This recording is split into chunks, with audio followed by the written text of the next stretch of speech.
Three, two, one.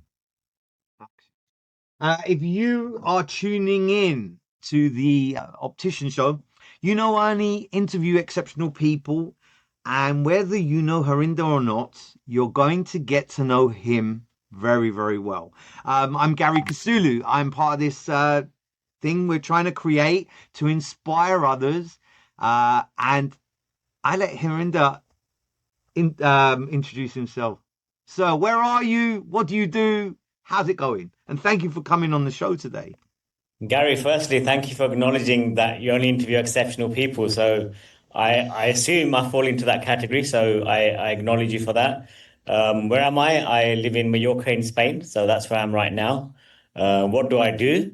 Uh, you call this the optician show. What was the word you used just earlier? Uh, Inspiring others. That's what we do. We us opticians are quite geeky, and there's the odd one that really specializes in different things. Is that what you mean? Yeah, because so this targeted towards opticians mainly. Optometrists, ophthalmologists watch it, contact lens fitters, non-qualified people watch it. It's the whole spectrum. But West, there's other podcasts out there, and they're just quite clinical. We go into the depth of a human being, happiness, business. We might talk about business, and we're going to explore how on earth, because there'll be other optometrists out there thinking, how is this guy? How's he making a living? How is he not in the testing room? And then we're going to inspire them too if you're watching. No, you've answered my question. So by profession, I'm an optometrist. I've been an optometrist for 31 years.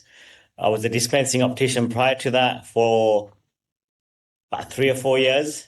Obviously, look really young. Can You I probably, say the best Optom started out as a DO first? Just saying. And I've got facts that can yeah. back that up. I've been to the Optician Awards for the last 25 years. I always make sure I'm at the final. I go and I meet the Optometrist of the Year. 90% of the time, they started out as a DO first. That probably answers my question because we were on the call yesterday with myself and Gary, and I was trying to work out how did we meet each other. And I'm pretty sure I met you at the Optician Awards many years ago. So uh, I wear different hats. So I'm going to explain the optometry hat. Obviously, I work as an optometrist. I'm a locum optometrist. I currently am flying back to the UK 1 or 2 weeks a month. I have taken many big gaps in optometry. Sometimes I've only done 1 day a month. Sometimes I've done 2 days a month. Sometimes I've not worked for a few months. So one of the things I love about optometry is allowed me the freedom to be able to do stuff like that. Why I met you at the Optician Awards was 23 years ago, I created a charity called Vision Care for Homeless People, which some of you listeners may have heard of, some of you may not have heard of. So we've got uh, fully equipped sight test rooms inside homeless centres throughout the UK. We're pretty much throughout the UK now. Um, that's my optometry hat. In terms of the other hats that I wear, my true passion, and this is not to take anything away from optometry, but my true passion and calling, which I realized 30 years ago, is personal development. And one thing Gary said to me yesterday, it was a very quick call, mind you. He said, I said to him, "What were you doing on Sunday?" He said, "I was on a course called Communication and Access to Power." And he might touch upon that later. And he said, "I'm a self-development junkie." And I've been a self-development junkie for over 32 years. And I love calling myself that because I absolutely love it. Everything I have in my life right now, literally everything is a result of the personal development training that I've gone through, that I'm continuing to go through every day in shifting my thoughts, to shift my reality, to shift my world.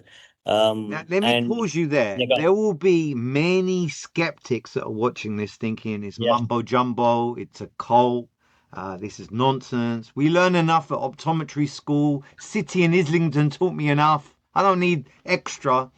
And I have this conversation near enough every day. If you're watching this, you're thinking, look, it's self development. I've learned enough already. I'm not here by fluke. Harinder is not there by fluke. We've done that by hard work. And hard work means looking at yourself and where you can improve. Like, look, it's really, this weekend was such hard work having to break myself down and build myself up again. So, if you really want to take it to the next level, Einstein, and it's such a boring saying, but it really is true. He said, if you want to make change, like you're crazy if you think that you can do it in the same way. I speak to many, many people throughout my life, and 2006 looks like 2026 looks like 2025. There's been no development financially, emotionally, spiritually, physically. They're in the same bloody place. So if you're watching this thinking you're quite skeptical, they're talking about self-development. Would you define that quickly for us? And then Yeah, if of course. you're, because there will be skeptics watching saying, You because know, I've been in you, this world for so long, and I'm really glad you asked that because I just take it for granted that the world is familiar with what self-development is. And I think the analogy I can give is a coach. Every top athlete yeah, or sports player, without a doubt, has a coach. Whether it's a football coach, whether it's a tennis coach, whether it's a 100-meter coach. So why do they have a coach? And the reason they have a coach is a coach will see things in that player that the player will never see. See, Gary, you will see things in me that I will never see. And if I'm open to contribution and I'm open to change, and you say something to me, and it's a blind spot that I'd never seen, and I take action in that area, it changes the trajectory of my life. And now it might be a small change, it's like a 2 millimeter shift. And if you imagine hitting a golf club on a driving range and you change the angle of the golf club by 2 millimeters, where does that trajectory go? So, to answer your question, people like Gary, people like myself, because I know his background, what he's in, we're people who always want to be better today than we were yesterday. You know, I say to people, I'm like a fortune teller. I say to them, I can predict what's going to happen in your life in the next 6 months. They said, really? I said, I just got to look at the last 6 months. there's a Unless you saying change, Brian Tracy uses. He says, "Show me what you do in your spare time, and I'll show you where you'll be in 10 years." And I say that to young people. I say, "What do you do in your spare time?" They're like, "I play PlayStation." That's where you're going to be in 10 years. And the youth don't appreciate that wisdom. Like when someone is giving me a wisdom, I get to choose whether I accept it or not. But there is a lot of wisdom. there is a lot of wisdom, and I'm going to speak. And Gary, correct me if I'm wrong. Myself and Gary, because I know what journey he's been on, have been through, like everybody, the journey of hard knocks. Yeah, I believe you cannot develop or grow unless you, it's like a diamond. How is a diamond formed? The diamond is formed under pressure, graphite, a lot of pressure. And, you know, we've been through a lot of pressure, but we can't always change circumstances, but we can change our relationship to those circumstances. So, what is self development? Self development is, as the word says, developing yourself as he's used the word the analogy from Einstein, you know, another analogy, insanity is doing the same thing over and over again, expecting a different result. So I'm always fine tuning my thoughts. I'm always fine tuning my actions. I'm always fine tuning my habits to change the outcome. Because if I keep on doing the same thing, yeah, then my result's going to be the same. So to answer your question, if you're someone that has got a dream, if you're someone that's got a desire and you want to achieve that, and you might say, I'm too young, I'm too old, I'm too fat, I'm too skinny, I'm too rich, I'm too poor, and you've given up on that dream, or you're trying, I guarantee, I put money on it. Get yourself a life coach or a performance coach. And I happen to be one. So I'm not saying you have to use me, but get yourself a life But coach or a you would performance relate coach. very nicely with optometrists. It's You would funny you know say that. You that. would know them. Yes, I've actually started doing corporate coaching inside optician practices Good. where I'm actually coaching the staff in producing, increasing their performance at work because I have that skill set. So, without rambling on, I don't know, have I answered your question? What is self-development? Without a doubt. And I think that if you're watching this and maybe what's in your mind is thinking, are they both happy? Yes, they're talking there. I'm 53 next birthday. Am I happy? I feel that I've written the book on it. I don't know if you're familiar with this book. I wrote a book about being happy in optics. So I've literally written the book on being happy. Here I am, and it's up to me what I choose to do today. Here you are in a very sunny place, living a very nice lifestyle. So if you're out there and you're thinking, yeah, but are they happy? I'm incredibly happy. I'm happy to connect with others. I'm happy to be on this podcast. So be in no doubt the people that develop themselves are a lot happier than those that go through life letting life control them. 100%. And can I just add on to just piggyback on what you just said? Most people in life, and I used to be one of those, are on autopilot. I would also say that most people are sleepwalking. They think the thoughts in their head are them. And you might say, what thoughts? That one. The one I said, what thought? That automatic internal dialogue is running always. It's almost like background noise, like radio noise. And we think those thoughts are us. They're not. They're just past programming of habits and beliefs you've picked up in your childhood as you've grown old. So, what myself and Gary have the ability to do is consciously go from autopilot to consciously being aware of what thoughts are going through our head, and moment by moment choosing some of those thoughts that we like or changing the thoughts that we don't like. Now, it's not easy, it's a practice. Yeah, and I used to think, oh my God, I got to be alert all the time. But it's not like it's like a seesaw.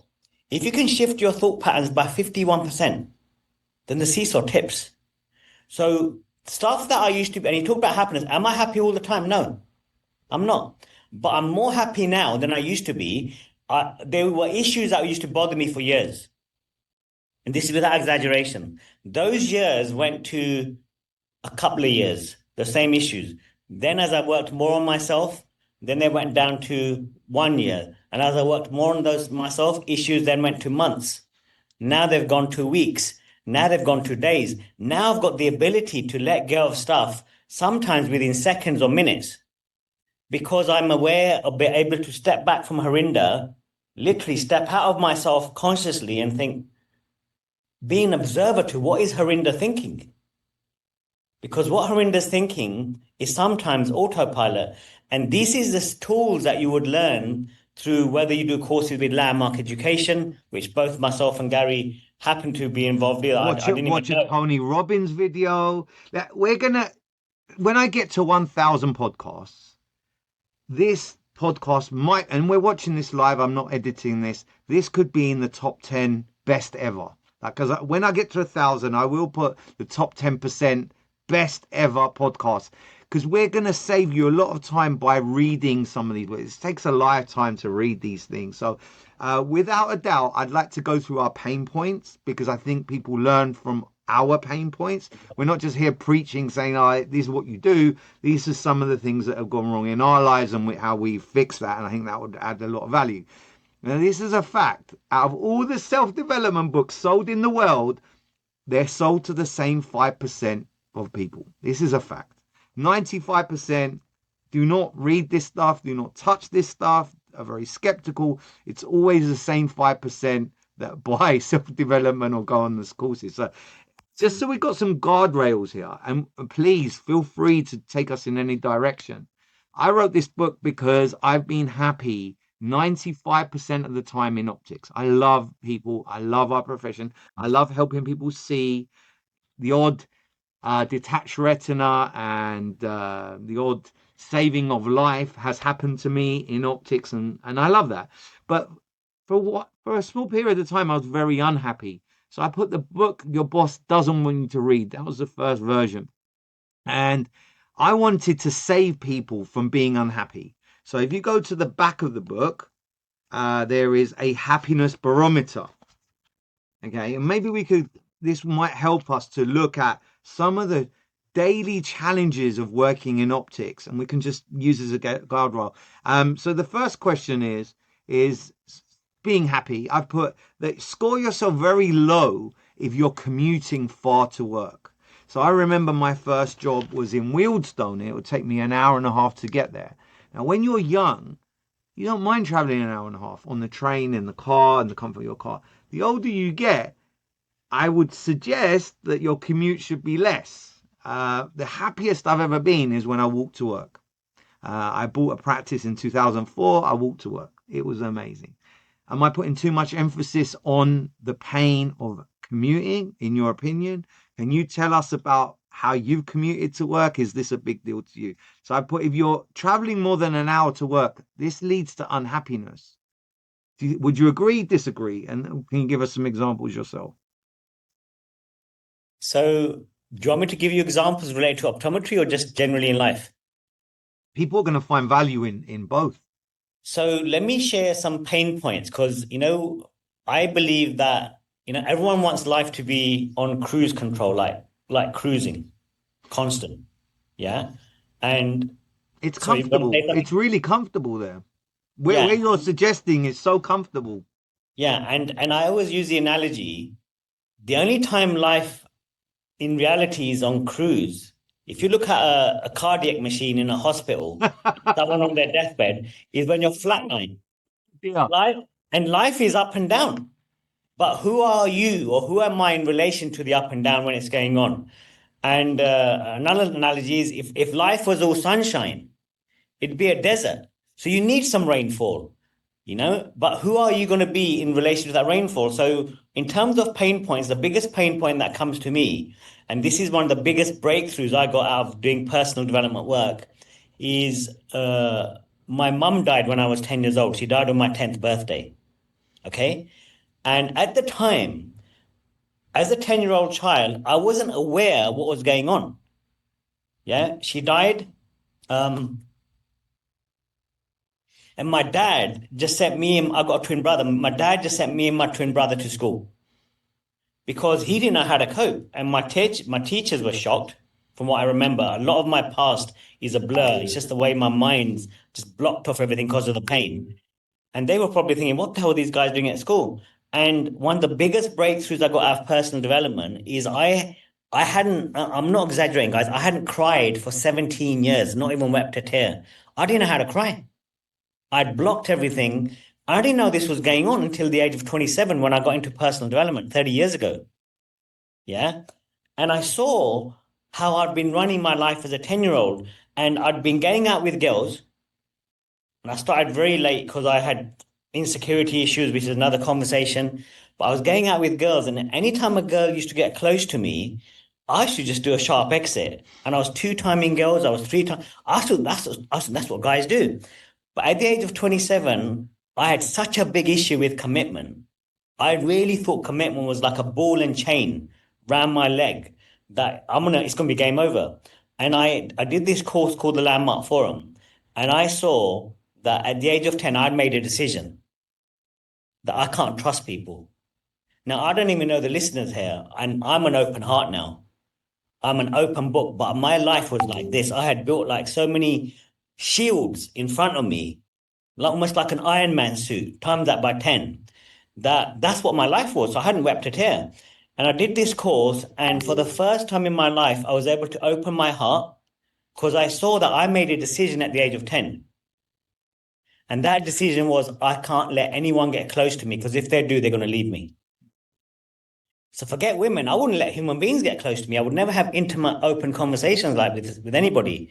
And I went home that day after the course and I sat my dad down and I said to my dad, Dad, I want to apologize to you. For 17 years, I've been making you wrong. You put all of mum's photographs away from the day she died. I didn't know she even died until 2 years later. You never talked about her. You got remarried and I made my new mum's life hell. And I want to apologize to you because I've been making you wrong all that time and I forgive you. And I realized what you did was for the best for the kids. And my relationship with my dad and every human being changed. Yeah. So, in terms of pain points, there's been many, many more examples I can use, which are painful experiences that shaped who I am today. And I can go into loads of them. And so I want the audience to think, what the hell is an optometrist talking about? You know what? It doesn't matter whether I'm an optometrist. Sometimes I say to people, you invite people to a party, your party at home. Yeah. You're a different person at work. You're a different person with your wife. You're a different person with your friends. You're a different person with your colleagues. You invite all these people around. You don't know who to be at home. because we're not ourselves, our authentic Now, self. I cannot wait to reach this subject. Let me firstly acknowledge you for being so honest about you being a child, because usually with these podcasts, we gently ease into it. You've gone full in, like we're at 20 minutes and you've gone really so honest. So I have to acknowledge you for that. That's, I'm not going to assume that the listeners are mind readers. I said about commute. How does that manifest to not being happy at work? Well, if you're commuting 3 hours, 4 hours a day, you get really tired and it's hard to put 100% effort into your work. Now, if you don't trust people because of past trauma in the past, we're a people related industry. By not trusting people, how do you feel that manifested to you becoming a better optometrist? By the ability to trust and forgive and communicate. I mean, you know what? This is no word of a lie. There'll be listeners who know me on this call because I've been around the block a long time, yeah. And I can say without a shadow of a doubt, every time I do an eye test, quite often, because I locum, I work in different places, the pre-screener or the optical assistant comes up to me and says, Harry, my nickname's Harry, I'm Harinder. This patient's What a do you prefer? call me whatever you want, I don't mind. Yeah. They said this patient's really tough, they're a bit Mm. rude. And you know what? I love that because I say to them, I'm going to turn this patient around. And I promise you, 100% of the time, they walk out smiling. Now, it's not what I say, it's not what I do. It's not saying which is better, one or two. I don't suddenly say which is better, seven or eight. It's who I'm being. In life, what you are, who you are, is who you're being. And who you're being is an energy that you carry. Now, because I have removed through personal development so many layers, and I continue to do so, my heart is open, but is it fully open? No, because we protect ourselves. The more times we protect ourselves, we think we're protecting ourselves, we're actually blocking other human beings penetrating their love towards us. And So when I'm with a patient, they feel my energy. I don't have to even say anything, and they open up with me. I have patients that start sharing stuff with me, even strangers, personal stuff, and people say to me, "Why they?" I think it's because I'm just Harry, open." this week I got on the train. A complete stranger said to me that they want to commit suicide. Wow, We discussed not jumping in front of a train because it was selfish to the train driver. And when I say this to people, they're like, what? And I'm told that it was God's will, it was divine intervention that they speak to me. People open up to me. Like I often would think about practice life. There, I'd go in and there was a queue of people waiting to see me. I said, "There's other people that work here. Why are you waiting for me?" The place that I did my pre-reg 30 years ago, my pre-reg supervisor, hi Mr. Regani, he says that there's one patient still comes in and asks for me. wow. This human connection. It breaks my heart to hear young optometrists in their pre-reg years thinking of leaving the profession because they don't know about that connection that you have. That's our gift. Our gift isn't getting someone down to 6'4". It's good. It's lovely to look at ophthalmology and say wow, or find a frame that they've not been found. But there'll be people that, oh, they're wearing the most terrible frame, and then they come to you and you fit them and you style them and they wow, or they can't get on with varifocals and you do it. That you might think is the gift, but the gift is when you connect and they trust you. That's your gift. And I think when people leave our profession, they stop liking people. They stop liking patients. When you go into a patient I remember when I was young, I was so scared of engineers and architects. They're going to ask me difficult questions about lenses, and they wanted formulas, and they wanted to know more than I know. I was so scared of them. Bring them on now. Bring on a patient that is in a bad mood. And 100%. and you think, well, Gary, you got this innately. You got this because you're gifted with some blessed. You're an extrovert. This wouldn't work for me. I really want you to know when you're developing yourself, this will happen. I've been developing myself for a long, long time. I heard about a guy called Napoleon Hill. He had a list of traits that high achievers have, and I didn't have any of these traits. The number one trait was to get yourself back into a positive mood from a negative one. So patients come in and they smell. And how long do you let that last? I've spoken with colleagues that one smelly patient ruins their whole day. One non-toll ruins their day. How long do you allow that to happen to you before you've gone back into that positive attitude? Learn, move. Harry, I'd love your opinion on this, on Napoleon Hill's work on getting back into that positive mindset from negativity. 100%. Napoleon Hill is someone that I really admire, someone that was around at the beginning of the 19th century. And it's interesting because me and Gary didn't even discuss Napoleon Hill.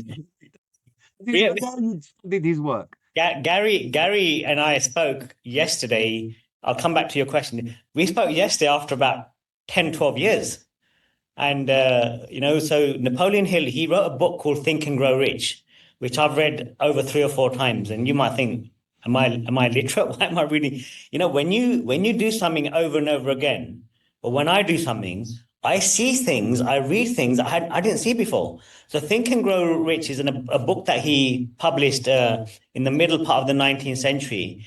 And he interviewed the most successful, richest people on the planet at the time. He interviewed Rockefeller, he interviewed Henry Ford, and he saw that there was a common theme or pattern that had people become rich. And I'm not going to be embarrassed to share this because coming back to the original question, why get a coach? I wouldn't be where I'm in my life today without a coach. Vision care for homeless people would not exist if I didn't have a coach at the time, because when I create something really big, yeah, my thought patterns want to shrink. I want to just hide. I've had panic attacks waking up in the morning. I've created schools in slums in India that teach life coaching and personal development and yoga. I've created organizations worldwide. But when I was doing any of these projects, the Harinder, the little Harinder that's programmed to be Harinder, was very scared and didn't want to do any of this. But my coach helped me identify the little Harinder because the goal was so big. And, even doing these podcasts, even doing public speaking, I've trained hundreds and thousands of people from stage. And I used to have panic attacks. I remember Well, it's going one on of the stage. traits. Sorry to interrupt you. It's one of the traits of a high achiever. So you'll see the World Cup is in a month's time. Someone's just lifted the World Cup, Harry Kane, whoever it might be, and they're still thinking about that little free kick they could have kicked better. They've just lifted the World Cup. Like you will see overachievers being really tough on themselves. What Harinder's saying here is a trait, and I recognize it. You are tough on yourself. You are tough. And there are people that are really hard on themselves, don't give themselves a break, but they achieve something. Achieving greatness isn't coming by staying in your comfort zone. Achieving greatness, which you're great. You've affected strangers' lives. You've done amazing things in your life. And that hasn't happened by luck. Yeah, Bringing no, it back, thank bringing it back to work. If you want a pay rise, if you want to be amazing, if you want to be on this podcast one day, you want to write a book, you need to be slightly better, not a lot better, but slightly better than the norm. So you only do that really by working on yourself. And I'm hoping that we're making that point and we're both being really honest and we're both like, there will still be people doubting, like, well, where should we start? Maybe watch a Tony Robbins video, go to Landmark. We're not under any commission here. Harry and I go and see this man. You're doing a workshop soon, in a couple of can I, weeks, can I right? share, This share a is a bit? good transition into it because people will be watching and saying, how do I start this journey of being better and working on myself? Can I share a bit about Tony Robbins? And in terms of the last statement you've made, I'm sure Gary would share my contact details at the end of this podcast. How you start with this is I've been a life and performance coach for 30 years. And I've trained hundreds and thousands of people in small workshops on stage, one to one. So if you're someone who wants to just dabble in and have an introductory session, I'm available, guys. And, I'm open to contributing to you if you feel you're ready for that. And if you're not, you're not a bad person. You're not Just a not wrong coachable. person. You're just Yeah, not. Your mind is closed, and Gary could be the best coach in the world. If you are not coachable, can I relate this to a contact lens insertion removal, please? Just for go a for it. second. So I keep bringing it back to optics. I really care about this subject, and I really want everyone watching to know that the coaching that we do makes us better at our job. So contact lens insertion removal. Someone comes in and says, I can't put it in. I start to pack things away. And they said, what are you doing? I said, well, if you think that you can't do it, you're probably right. So there's no point us continuing. This works really well on teenagers. They say, no, no, no, no, no, sorry. I say, well, you need to start saying in your mind, you're going to be able to put this contact lens on because we're never going to get anywhere. And I can tell you, as a fact, in the last 30 years, I have failed on 0 contact lens insertion removals because it's a mind game. It's not about the technique of lowering your bottom lid, putting it on your eye and putting it in the right place. That's not what you're doing. You're doing overcoming something that's really challenging, especially for men, especially for Chinese people that have small eyes, especially for people that are afraid. You need to get over that psychologically. Yet we give this job to the teenager, the least life experienced person in the practice, and then wonder why. Like if I was Cooper Vision right now, if I was J&J, I would change the whole. The failure rate for contact lenses is enormous because that Wow. insertion removal isn't done. Yet we don't teach rapport building, neuro linguistic programming, mirroring. Like we don't teach any of this stuff. All we do is we teach the technique, make sure it looks like a bowl, not a soup bowl. Madness. Wow. No, that's so true. I mean, everything, what myself and Gary are talking about, and we're going to carry on talking about because we're so passionate, you can probably tell that, is everything that I'm talking to you, the audience here, everything I want to invite you to take something on. And I want to give you a jacket to try on. Just try the jacket on for the next minute. If you like it, keep the jacket. If not, just put it aside. And I want you to invite you that everything we're talking about, you're already doing. Take on that everything you have in your life right now is because at some point you thought it. Yeah. Even the things that you might think, I don't like those, but just take on that at some point you thought those because your thought patterns are running autopilot. And usually the thought patterns and the talk is limiting talk, is negative talk. I'm not good enough. I'm not going to get this contact lens in. I'm an optometrist. I'm not going to be able to diagnose this condition. I might miss this. I might miss that. So those thought patterns are running 24/7 daily. I'm not going to be able to recommend Zeiss Clearview lenses because the patient's going to think I'm pressurizing them or I'm selling something to them. Those thought patterns are running 24/7. And then you think, why does the other person not want to go for what I recommend? I Or recommend say in the I'm coming back with cyclotron. my wife. That is a direct reflection on your professionalism.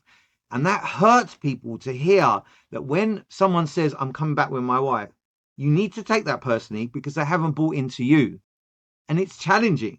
But how can you do that unless you built some rapport with that patient and predict what's going to happen? Like, I honestly, that's a very controversial subject in optics. Closing, sales techniques, different personalities need different coaching. 100%. So I was mentioning about Tony Robbins.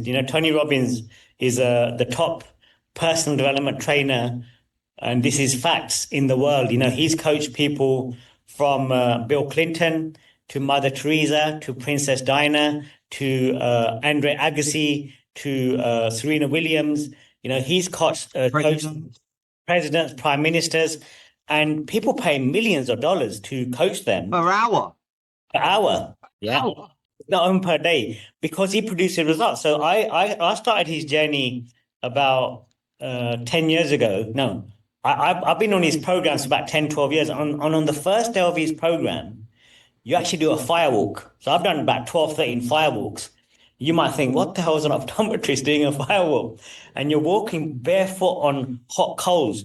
And he does that as a metaphor to have you see that if you can achieve that, you can achieve anything. And he does that on the first day of the course. It's a Friday, Saturday, and a Sunday and a Monday.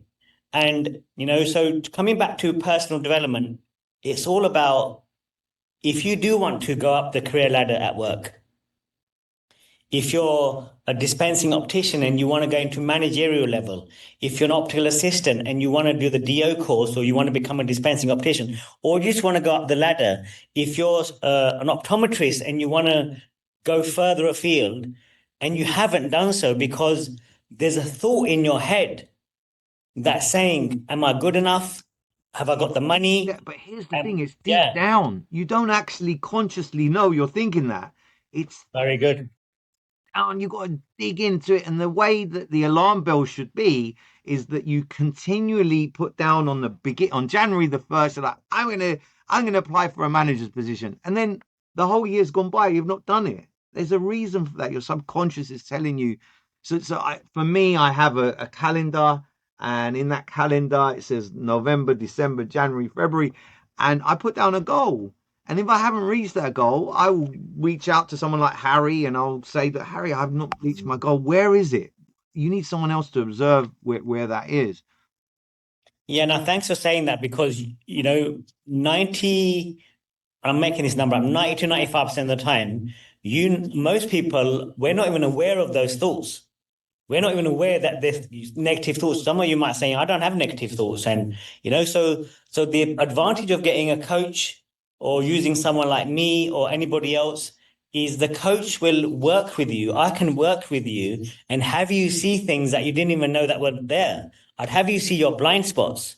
Because if most people are aware of their blind spots, they can do something about that action. But if you're not even aware of the blind spots, it's that analogy that you use in landmark with stuff that you don't even know that you don't even know. If I You don't may, know that you yeah, you don't don't even even know. know. If I may, I'm going to go through some of the more challenging things of my career, and they all come down to people, right? So, one of the most difficult things of working in optics is it's a tight team.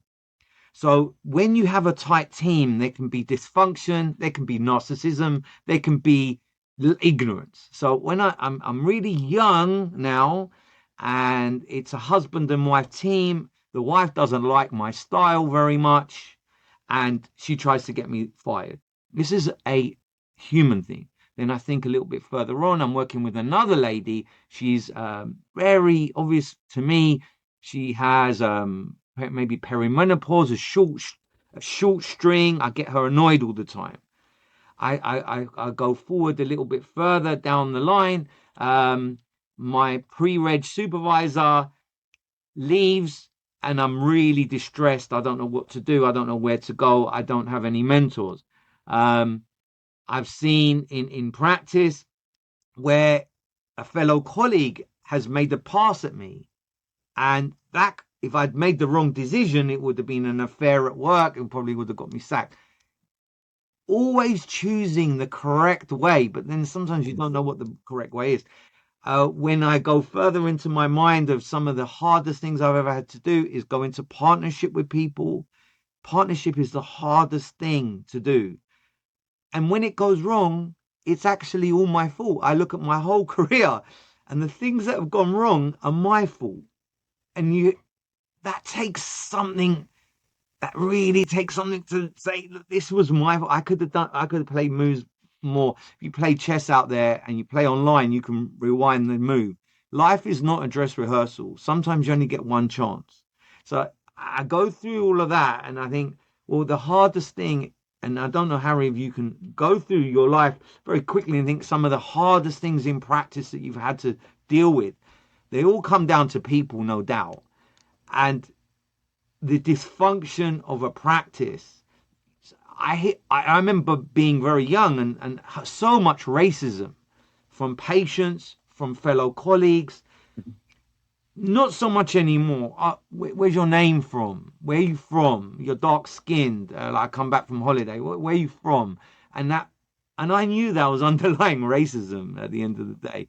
How do you handle this? So like, I don't want to go on because I'm enjoying this so much. I hope that comes across.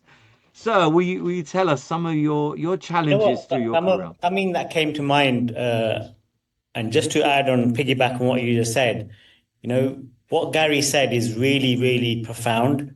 He said that if I look at all the challenges I've had in my life through my career and everything, he said, I look at what I can be responsible for. I look at I was responsible for those mistakes.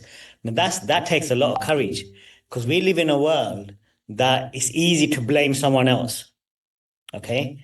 And that's one of the biggest things that I've got out of optometry is when I'm blaming someone, if I'm pointing the finger at someone, yeah, there's three fingers pointing back. And I always look at what can I be responsible for. So can I think of specific examples? Um, I remember one example which is quite profound. I was born into the Sikh faith, and being a Sikh, I didn't cut my hair for many, many years because my dad was very religious. He was a devout figure in the local temple, and I cut my hair. So I used to wear a turban, and I cut my hair in the early 30s. And I remember working as an optometrist when I first qualified in 1996, and I used to wear a turban. And I worked in Romford in Essex. And I mean, the area's changed now, but in those days, 30 years ago, it was a very predominant Caucasian white area. And I used to walk down the street and I used to experience racism. I used to experience racism in the sight test room. I used to experience racism on the shop floor. But something profound happened. Now, some of you are going to think this guy is Dulali. I'm going to share something that really is really profound. When I got into personal development, yeah, and I saw that I took on that I'm responsible for everything that happens in my life, which is a big deal. First, I thought it was like a weight on my shoulders if I'm responsible for everything. But then I really got the power of that. If I'm responsible for everything, then I'm causing the experience of racism. I'm causing that. I'm attracting that into my life. And overnight, I gave up racism. I made that decision. Yeah. Because if someone's looking at me, there's a conversation going on in my head that they're looking at me because I'm different, because I'm wearing a turban. But in reality, they might just be looking at me. So I realized that over 80% of the bullshit, the BS, was in my own head. And sexism, I'm not a woman, but I see sexism every day. Still exists. If you allow it to exist in your world, so somebody maybe dismisses you because you're a woman. If you rise above that as a clinician, it goes after 2 seconds. That first impression of you're a little bit different to me, but the minute I open my mouth, when that nose pad has dropped off, or they are seeking advice about their dry eye, or they need you more than you need them. And as a professional, if they're rude to you, if they're sexy, if they're violent, unacceptable. But humans are allowed that first impression. And then what you respond across the thing will make all the difference. So if you do are challenged with any of these things, I so recommend you get in touch with Harry. Harry will give you a personal one-to-one. That this was never meant to be a session on promoting your services, sir. You can pick any life coach, but one that's an optometrist, one that understands your pain is not a bad thing. And maybe we'll give a free white paper to because there's many things that we could recommend. I can't believe we've been on this call 50 minutes. You know, can It I share what scares we me. shared? Can I It share what we scares me. shared before the call started? What's that? Can I share what you said to me before the call started about how long the podcast is? You're welcome. So I said to get because this whole thing was arranged in such a short space of time because I called him yesterday morning about 9 a.m. UK time because it was 10 a.m. here. And just out of being courteous, he answered my call, but he had to sneak out of his practice where he was doing consultancy work. And he said, Harry, listen, I need to get back into work. And he said, I'd love to do an interview on you. So I didn't have a clue what was going to happen today. And I said to him before the call started, I said, how long is this podcast? He goes, I've done podcasts that last 20 minutes. I've done some that last 50 minutes. And I said, okay, so my line is I need to make sure it lasts more than 20 minutes. But you know what, guys? I knew this today is going to be amazing because I ran a mind movie in my head before the podcast that it's going to be magical. I run a mind movie in my head every morning when I wake up. I visualize brushing my teeth. I visualize going to work. I say to myself, as an optometrist in the morning, what magic and miracles am I going to achieve at work today? Because what you think about, you bring about. We're guys, this is scientifically proven. We're a vibration. And the only way you can change your vibration, the vibration, we're a magnet. And the only way you can change your vibration is through your thought patterns. And when you change your thought patterns, it changes your vibration. So you attract like-minded people. You attract so things come into my life that I visualize. I'm a strong advocate of this is a whole separate conversation of manifesting, of the law of attraction. Yeah. So I actually go into work and I visualize interacting with patients before I even walk into work of how amazing the day is going to go. And sometimes as an optometrist, because I've been an optometrist for 30 years, and I would say I'm a great optometrist. I don't like rushing the eye test. And sometimes I can start falling behind, and that's quite pressurizing as an optometrist if I know a patient's waiting for me. I visualize before the day starts that today's going to go really easy and calm. And it does. Every time. Right. Every time. So where you're helping me lead this conversation is thinking about our patients buying online, right? We don't have an accurate PD. You don't know that it's going to fit you properly. You don't know any of that stuff, right? They're talking about in Munich. I was in Munich in January, an automated sight test where the ophthalmoscopy and refraction is done for you, right? It's coming. Whether we like it or not, people are going to buy more glasses online. People are going to get more eye exams online. So if you are coming into practice, it's an experimental, not experimental, experience. It's experience that you're dealing with. And if the patient comes in and they can feel tense situation, everyone's having a bad day, no one's friendly, you might as well just buy it online. Very So good. when we start our day, every day I started my day when I had my own practice with a meeting. If a patient came in, if a patient didn't come in, if a patient came, I used to involve the patient.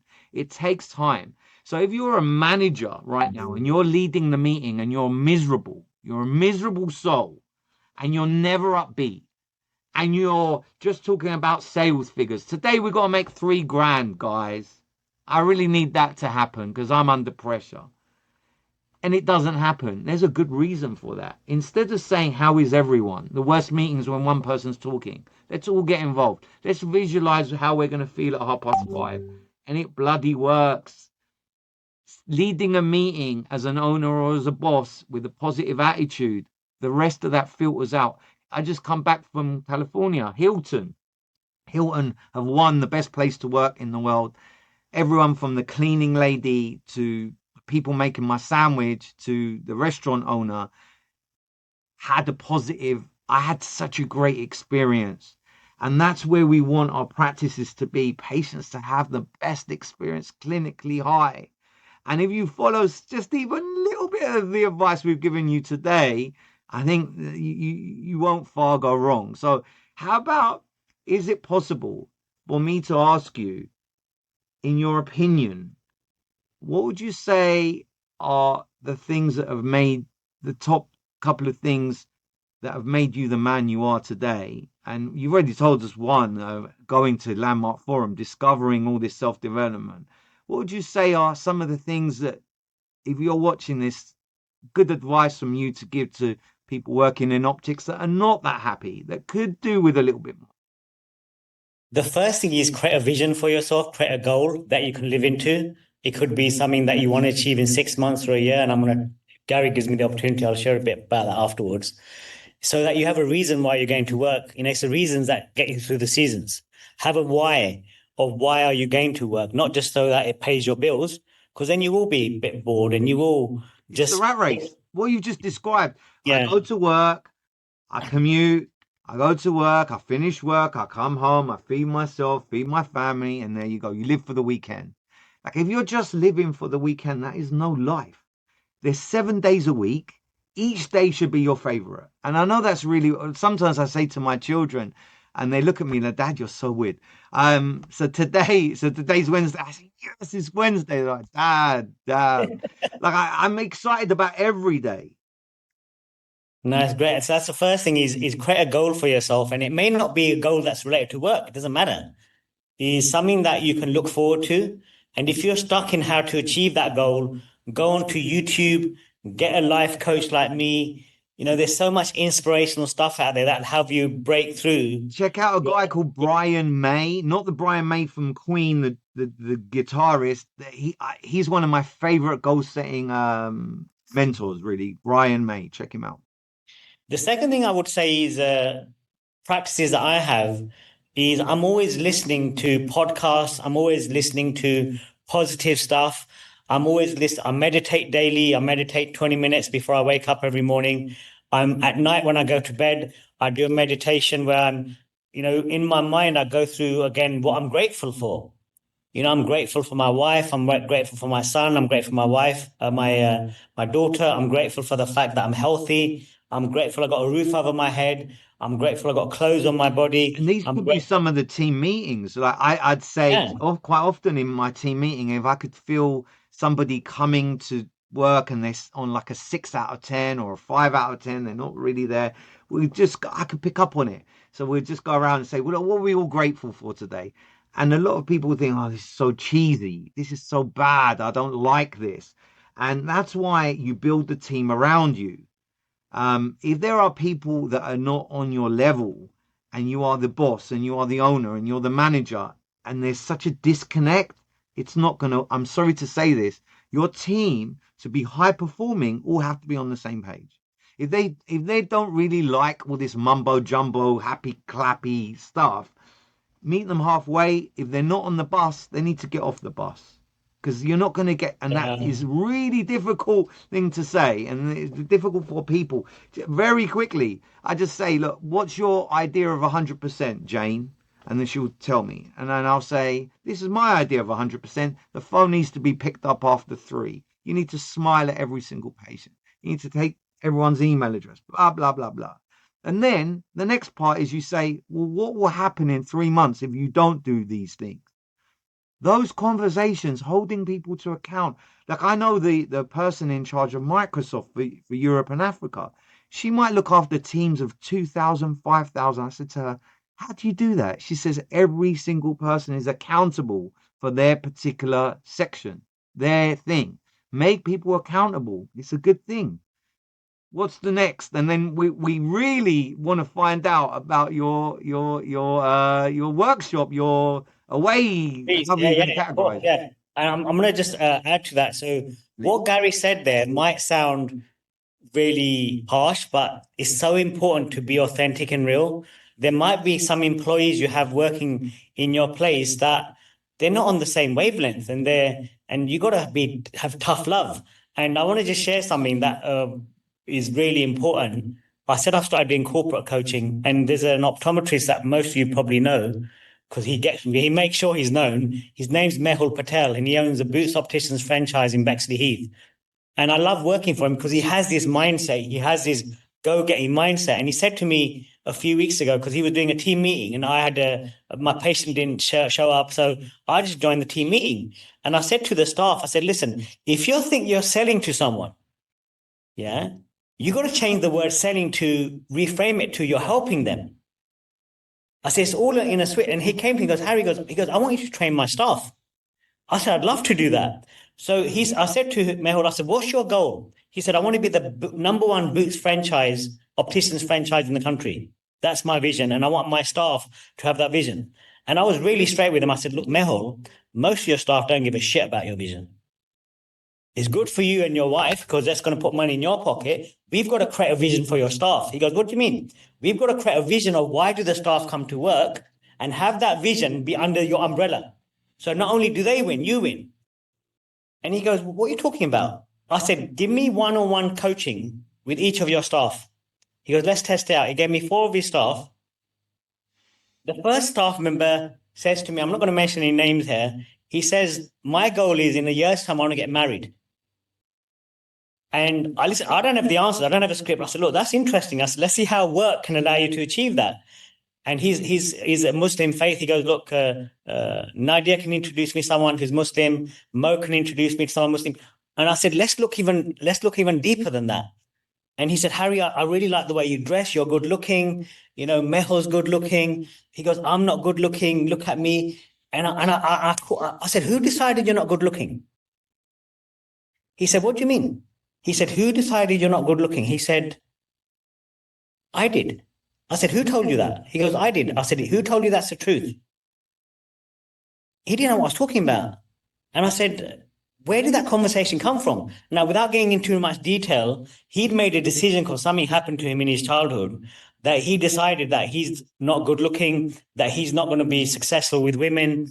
And I said to him, I said, do you know what women are attracted to most? They're attracted to the person that they want to be with. It's not just the looks. I said, what practices can we take on at work that will increase your confidence? Right?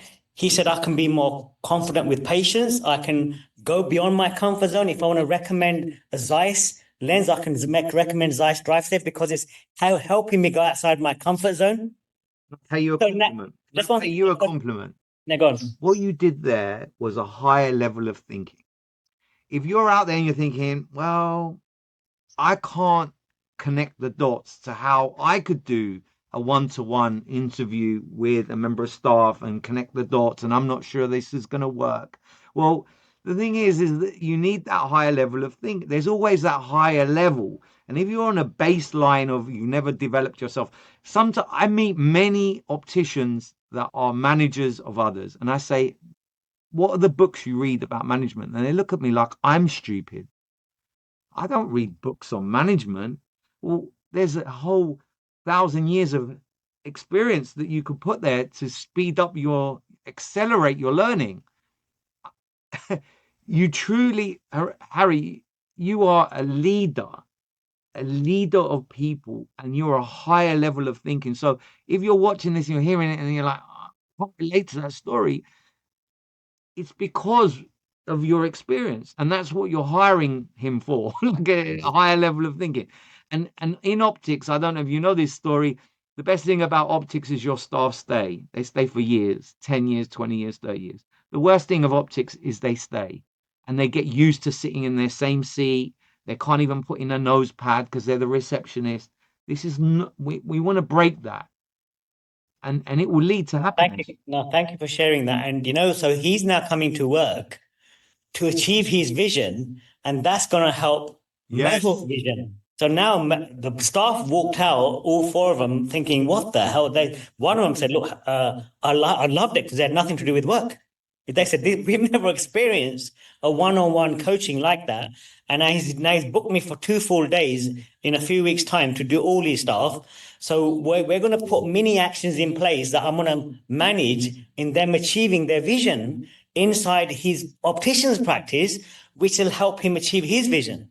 Now that's really outside the box thinking. I have the ability to do that because I've been in this field for 30 years. I've worked with hundreds and thousands of people, and that's what a coach will help you do. But one thing I want to just finish on, because I think and this is going to wrap up everything before we talk about the retreats, is let me ask the audience a question. In fact, let me ask you a question, Garry. What do you think makes successful people successful? Many. It's like a cake.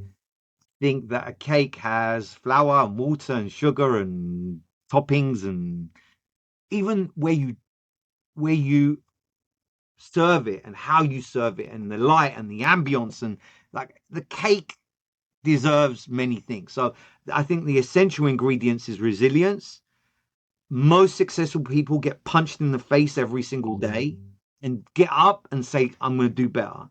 They set goals. They're around other positive, successful people. So if you're around a bunch of drug dealers, your life probably isn't going to increase. Like if you're around billionaires and you're around successful people, you'll increase your livelihood. So I don't have all the answers. I don't know. I'm No, no, sure you're gonna add some you've touched on ingredients into the cake, but that's what I would say. you've touched upon some amazing things. I'm going to make it even simpler. What makes successful people successful is they just do the things that successful people do. I'm going to say it again. What makes successful people successful is they just do the things that successful people do. So if you want to become successful at having an amazing relationship with your partner, most people are going through a breakup or going through a tough time, contact their best friend for advice on the relationship. Their best friend might have been through 4 divorces. But that's the sort of stupidity of things that we do. So if you want to be successful and you want to be a great manager, pick up a book of an amazing manager. Pick up a YouTube video of an amazing I can manager. recommend a great book called The Minute Manager. It was my first book that I I love ever that. read. It's so simple. It's a nice storytelling. I This might not resonate with some of you, but if you take this away, success leaves clues. 100%. Failure leaves clues. Investigate, be a private detective. Look at the people that are successful in your eye. Behind the scenes, they might not be successful. They might be absolutely miserable. But the ones that you're close with, the ones that you feel, I'd like to model my life on you, it leaves clues. They have a And that's daily how, routine, a morning routine. yeah, They and that's eat how you well. save years. That's how you save years because you can go through the journey of hard knocks and open up an optician's practice and you can do it your way, or you can copy someone who's gone through 20 years of hard knocks and worked out a formula and just copy that formula. And you might think, why would they want to help you? They've written books. Gary's written a book. So you can just copy what successful people do. And that's what me and Gary do. So if I want to, when I created Vision Care for homeless people, I went to a very successful charity and I said to the CEO of that charity, I want you to mentor me. Yeah. I want you to, and he did. I want you to mentor me because I want to shorten what took you 10 years to do into 10 months. Right. And that was for vision care for, and I've done that in all areas of my life. And now, one last thing I did want to say, which Gary was asking, is what I love doing. As you can probably tell, I love inspiring people to be the best they can be. That makes me happy. That makes me fulfilled. And my wife, which coincidentally, similar to Gary's wife, my wife's a yoga teacher. I only found out last days, and she's been a yoga teacher for 20 years. So what we've done is I've taken my 30 years of performance coaching, and she's taken a 20 years of yoga coach experience. And we now do 1 day wellness retreats, right? We do them here in Mallorca. We brought that magic to London, and we've got 2 retreats coming up, one on Sunday, the 28th of June, and one on Monday, the 29th of June. And I'm hoping Gary's going to be there with his Is this missus. in London or with This is in London. This is in Essex. Yeah, in Romford, in Essex. It's a 1 day retreat, which I'm going to just talk you through. You turn up, and this is for people who are new to this, who want to dip their toe in the water and just try it out. Because I promise you, you'll walk in one person in the morning and you'll walk out a different person. I actually guarantee it, and you can hold me to that. But And what something happens? that we're not paying for here, right? You're not paying for this, but will be a benefit is the people you meet, you'll make real long lasting relationships with. So it's like joining the gym and you want to leave with healthier, bigger muscles, but your heart is also going to help you live longer. Like I'm sure I haven't been to one and I plan to go if I'm free. You will build so many nice relationships with others as well. I'm I sure. want to add again, I love what Gary's been saying. That's why I like piggybacking you. Tony Robbins said something that changed my life. Okay. And again, I'm going to say it twice. He said that give me the earnings. I'm going to say 2 things. He said, give me the earnings of your 5 closest friends, and I'll predict your earnings to the nearest £100. Give me the earnings of your 5 closest friends, and I'll predict your earnings to the nearest £100. Right? That's self-explanatory. You are who you hang around with. The second thing he said, which was really wow to me, he said that your life is a direct reflection of the expectations of your peer group. Your life is a direct reflection of the expectations of your peer group. If you're hanging around with people who are mediocre, who love living in their comfort zone, who love going, no offense to EastEnders, who love going home watching soaps, and they're not going to be the people that are going to hold you to account. They're not going to be the people that say, go for that business, take that risk. So your life is a direct reflection of the expectations of your peer group. Now, I made a promise to Garry yesterday, and I'm a man of my word, that we're going to be in each other's lives now, whether he likes it or not, because I know he's someone who will hold me to account to be a bigger person than If you give me I know permission, myself to be. because I give you sometimes permission. you can give advice to friends, and then all of a sudden they're not your friend anymore. So it is a tricky one. If Harry tells me something and I know it's coming from a place of love, I will listen. And honestly, if someone is coming from a place of love and they're giving you advice, take it. If they're coming from a selfish, um, almost jealous place, ignore it. So that they're rare. People are rare to give you that place from love. But I think Harry, anything you would And give I would me, I say, think would be a and place of. I'm not just blaming on Trump. I would say most life coaches or performance coaches who've gone through the journey of hard knocks and who've come out of it the other side. You know, I've gone through depressions. I've gone through feeling suicidal. And, you know, it just made me more empathic. It just made me more loving towards human beings. And that's another conversation. So coming back to this retreat, you come into the retreat and you'll first write an intention. What do you want to get out of the day? Because in life, you get what you focus on. So you write that down, and that's going to be at the back of your mind. And then my wife's going to run an amazing 1 hour yoga class. And I know I'm being biased, but she's probably just as amazing as Gary's wife because when someone does something that's their love and their passion, it oozes through, right? And people love her It's not classes, difficult. and Just I'm sure they love. easy. I'm sure your Leah's classes The are just as amazing. Picasso drawing wasn't difficult. Yes, I'm sure people love Leah's classes because that's her self-expression. Then there's going to be then there's going to be 15-minute breath work, meditation. Then we're going to have an amazing, nourishing lunch, which is completely wholesome. Then I'm going to come in and I'm going to do an hour's workshop, which will shift your life. I'm going to help you identify an area in your life that you're struggling with or you want to make better, or even better than it already is. And I'm going to help you identify your blind spots and your limiting beliefs. Yep. And you're going to write them down. And then we're going to go through a fire ritual where you're going to burn that piece of paper in the fire pit and you're going to draw a line in the sand, a line of demarcation. I'm going to take you through a guided, very powerful process, projecting into the future and help you create a new future for yourself inside that area. Then I'm going to let you write it down. You're going to write it down, and I'm going to have you convey into Let's part not give all the present. secrets away.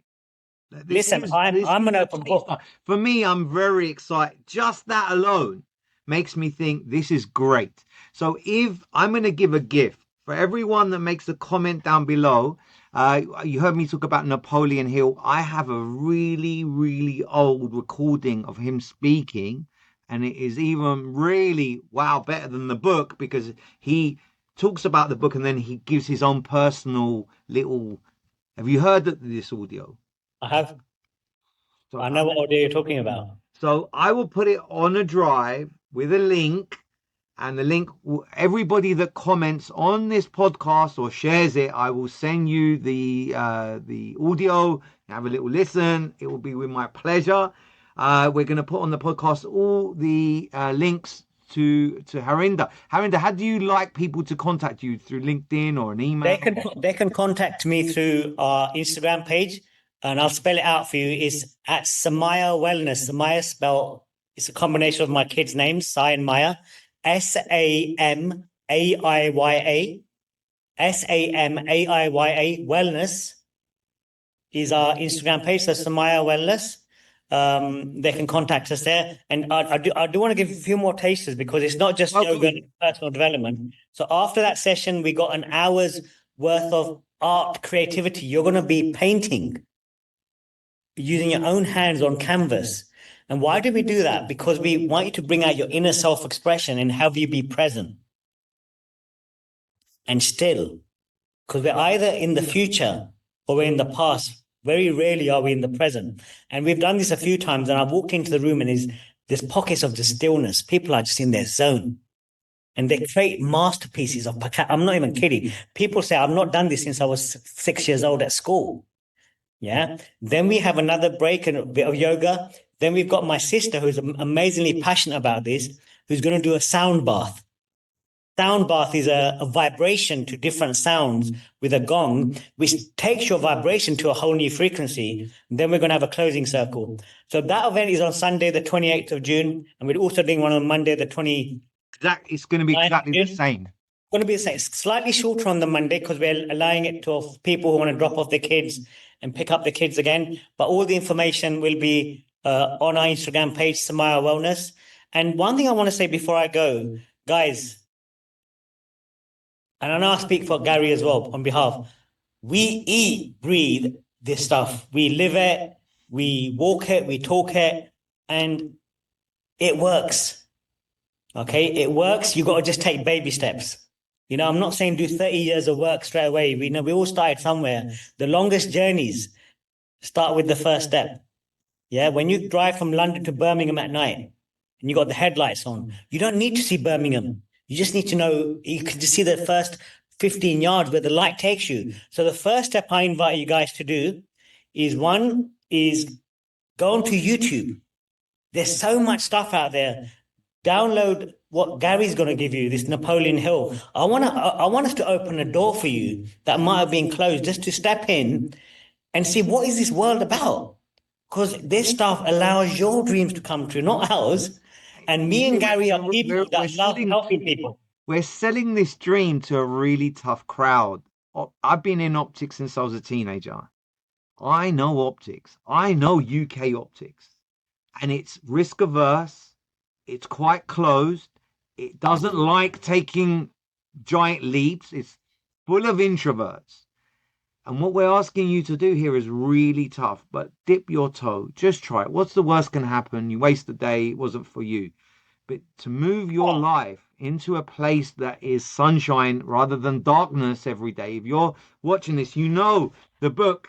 If you score less than 40, I ask you to resign. And Hardeep won't mind me saying this. Hardeep, I met her. She said, Garry, I read your book at lunchtime. I'd resign by it the afternoon. I don't recommend you do that. All right. I don't, because you've got to prepare your next journey. Get your new job before you resign. But it says a must-read book for everyone that works in optics. I was so taken with the book, it changed the direction of my life. We want that for everyone. You don't have to read this book. You just need to think, where am I happy? Can I do anything about it? If I can't do anything about it, maybe change that up. Harinder, you have been one of my favorite guests, and I'm sorry to all the other guests that I've ever spoken to. This is a topic that I love and has helped me from leaving school with no GCSEs to where I am today. So I'm very, very, very grateful to you for giving up this time. And I look forward to what you and I can create. What's his space? I already know that me and you are going to create some magical stuff. And I want to thank the audience. I want to thank you for allowing us to step into your lives, and you've given up your time to watch this. And there's a phrase, when the student's ready, the teacher will appear. And if you're ready, and I'm not judging people that aren't ready, because everyone's at a different stage in their life. If we've said something that's even a minuscule's touched your heart, take that leap, whether it's reading his book, whether it's coming to our retreats, whether it's using him as a life coach, whether it's not even using any of our stuff. The reason me and Garry love this so much is because we've learned over 30 years that the most thing that gives us the most happiness is helping others. We're not getting commission out of this. I'm not saying come to my coaching. I'm not saying read his book, but change your life, because the biggest gift I think any human being has, a biggest calling, is to help another. And that's what has you, without even thinking about it, help a blind person cross a road, or help a lady walking down the stairs. Why do we do that? Because that's inbuilt in all of us. It's just we've forgotten. We built up so much negativity from childhood to now that we become like those horses, blinkers. So all we're asking you to do is just open your eyes a bit wider. When you open your eyes a bit wider, your heart opens a bit wider, and suddenly you start seeing things, feeling things, experiencing things, the same things you start seeing that you hadn't seen before, because you're open. your mind's open. Because And I promise you, your life will be happier for it. I appreciate if you've listened to this whole episode from beginning to end, it's an hour and 15. I really appreciate your concentration. If you're listening to this for the sixth, seventh, eighth time, which I like doing on podcasts, that hopefully you're getting something out of every single one, please make a comment. Please subscribe to the channel. Please tell a friend if you've enjoyed this. And I always wrap up by saying that's a pod. This has been a gigantic pod, a good one, because it helps others that I haven't even met before. So, Harinder, you're thank the you. man. Thank you. You are the man. Last word for me is when you change the way you look at things, when you change the way you look at things, the things you look at change. God bless. Thank you. Bless you all. That's a pod. That's a wrap to the next one. Wow.